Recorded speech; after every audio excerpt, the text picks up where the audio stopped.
అయ్యండి. ఇప్పుడు ఫ్రంట్ పార్ట్కి పొడవు ఎంత తీసుకోవాలో మీకు చెప్తాను.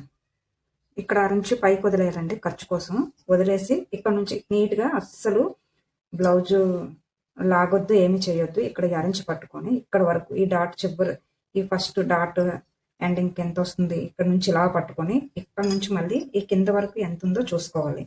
ఈ కింద వరకు 13 ఉందండి. 13 నోట్ చేసుకోవాలి బుక్ మీద. ఇప్పుడు చెస్ట్ ఎలా తీసుకోవాలో చూపిస్తాను. ఇక్కడ నుంచి ఇక్కడ లాస్ట్ ఖర్చు ఎక్కడి వరకు ఉంది అక్కడికి 2 ఇంచ్ వదిలేయండి, అది మన ఖర్చుల కోసం. కానీ ఇక్కడ నుంచి 2 ఇంచెస్ బయటకు వదిలేసి ఇలా పెట్టుకుంటే ఎక్కడికి వస్తుంది 9.30 వచ్చింది. 1/2 ఇంచు కుక్షులు ఖర్చులోకి వెళ్తుంది కాబట్టి అది యాడ్ చేసుకొని 10 ఇంచులు. 10 ఇంచులు చెస్ట్ అండి. కొలర్ బ్లౌజ్ నుంచి మెజర్మెంట్స్ తీసుకొని పేపర్ కటింగ్ ఎలా చేయాలో ఫుల్ వీడియో లింక్ డిస్క్రిప్షన్ లో అటాచ్ చేస్తున్నాను, చూడండి.